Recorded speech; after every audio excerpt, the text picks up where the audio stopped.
I'm going to show you just a quick demonstration of beginning knitting. I've shown you cast-on methods in some videos and knitting, how to knit and how to purl. I'm just going to demonstrate a sequence of all these things put together because some people get confused putting all the pieces together. So I'll just quickly do a small sample for you. Here's a cast-on.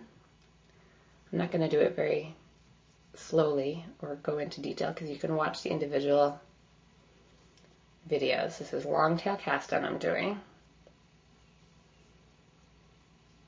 can watch the long tail cast on video for a slower demonstration.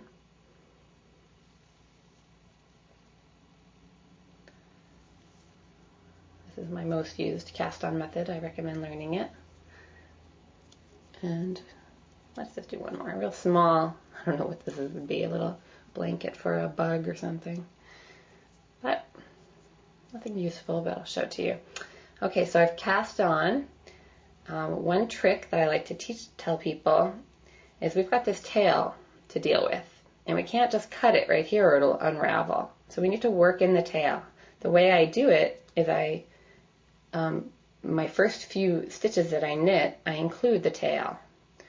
So I'm just going to hold the yarn as I do for the way I knit. Hold it however you do. This is a short tail. See if I can hold it together. And now I'm ready to begin knitting. I've got the yarn in the back and I approach the needle. I line up the cast on edge facing to the right, whether I'm knitting or purling. And I'm going to come up into the stitch and pull it through to my first knit stitch. So I'm working with both strands just to work in this tail. So it creates bulky stitches. You can work these first few stitches a little tight to reduce the bulk if you want. So I've done 3 stitches with that tail. Now I'll just drop it. I do that pretty much with any knitting project, work in that tail. The only time I leave it is if I could use that tail yarn to sew up a seam, then I'll just leave it where it is and use it to sew up the seam. Otherwise, I work it in. So I'm knitting.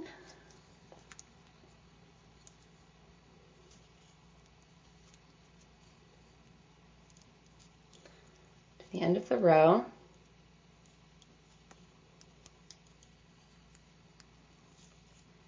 And because I'm doing a flat sample, let me just wrap that around, make that easier. There we go. Because I'm doing a flat sample, I'm turning the work around. Now I'm going to hold what was the right needle in my left hand. Yarn's in the back, and I'm ready to knit in. I'm doing garter stitch. I'm knitting every row. Now, many people will knit this first stitch of the row, but it can be a problem that this first stitch has a tendency to get loose. So one solution is, rather than knitting the first stitch of this row, we put the needle in as if we're going to work it and just slip it off. Oops, I caught some of the previous stitch. There we go. So just slip it off without knitting it at the beginning of the row. That's typically what I do. I slip the first stitch. It helps prevent that first stitch from getting too loose and funny looking. Some people will just work that first stitch tightly.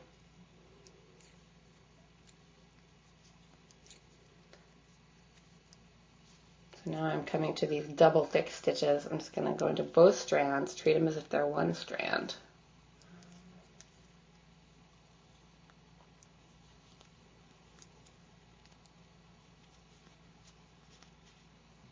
Okay, sometimes I wrap the yarn. I don't know if you caught that. I'll do it again. Instead of just pulling it through like I normally do, if it's a hard stitch to work, I'll come around and wrap it between the needles, throw it like English knitters do. That can make a stitch easier to work. Okay, so that's row 2, and I'll turn around again. Yarn's in the back to begin knitting. And I'll slip that first stitch just to be consistent and knit. I'll do the next row. Will be a purl row just to show you how to begin a purl row. You can see this is creating garter stitch. It's got a ridges on both sides. It's a great stitch for doing your first scarf. It's all knitting.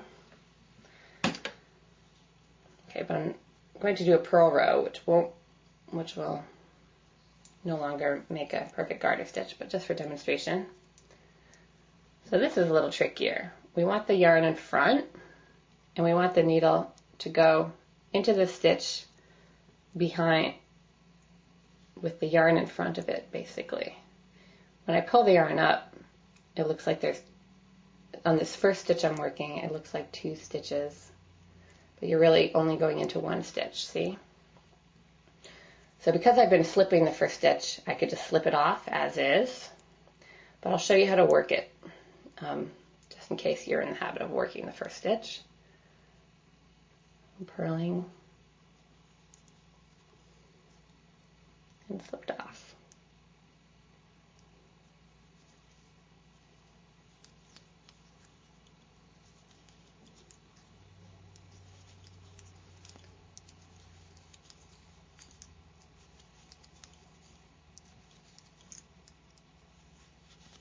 I'll do it again. This time I'll slip the first stitch and purl. So you can bring the yarn down if you want to get it out of the way so you can see that you're getting into this first stitch easily. So when you slip the first stitch on a purl row, you put the needle in as if you're going to purl it and then just pull it off.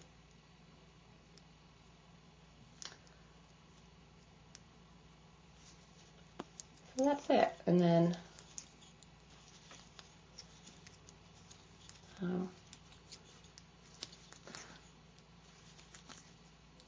we can just bind off this little sample and be done with it. You can slip the first stitch of the bind off row if you want, or you can work it for a more square edge. I'll just slip it in the demonstration. I'm going to do basic knit bind off. So I knit it. So I have 2 stitches on the right needle, pass the first over the second, knit, pass the first over the second. These are all demonstrated. The basic knit bind off is demonstrated more slowly with a little more detail in the bind off page. I'm just doing it quickly for complete demonstration.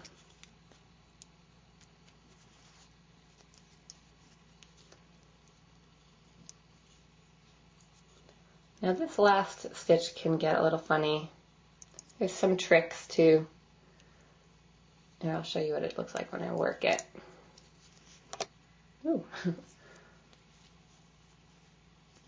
Sometimes it just gets a little big.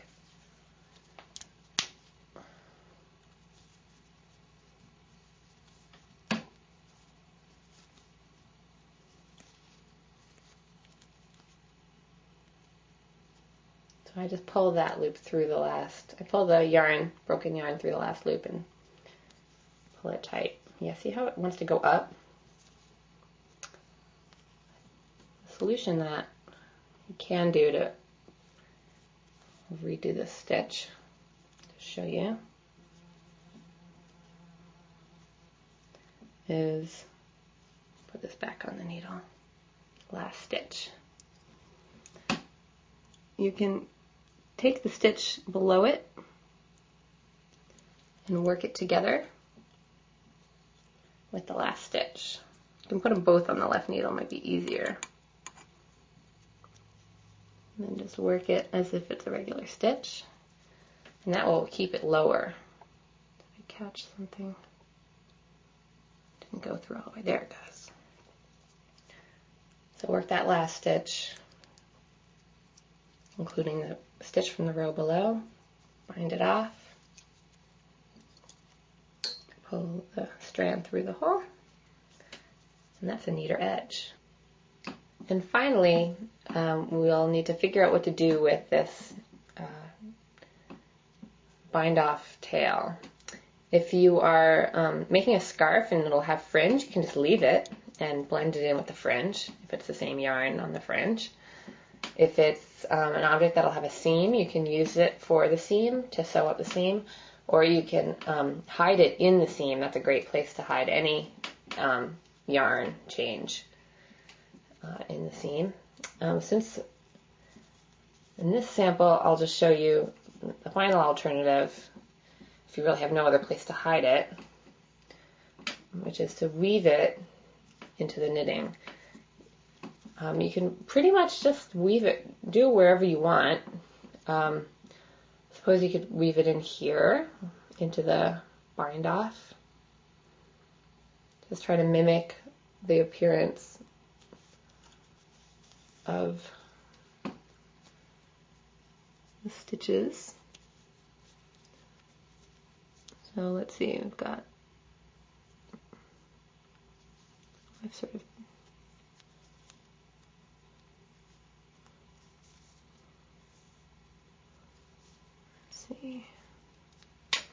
basically want to duplicate 3 stitches going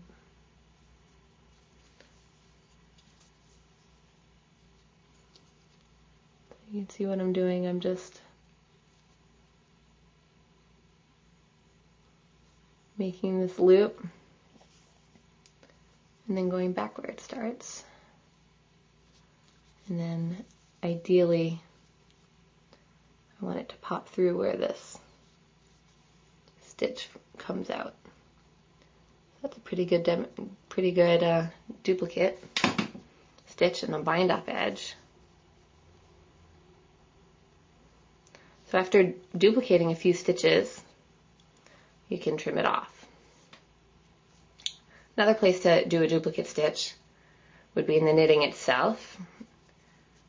You would just follow a single strand of knitting. You know, follow one of these strands wherever it goes for a few stitches and just weave it in. And when you're done, you can cut these off. Leave a little bit of a little extra, maybe 1/4 inch if it's good tight knitting. That should 1/4 inch is as tight as you would ever want to go. And you need fairly tight knitting. If it's loose knitting, you'll need 1/2 inch or even more. Maybe I can go just a teeny closer. But you need to leave a little bit or it'll just pop right out.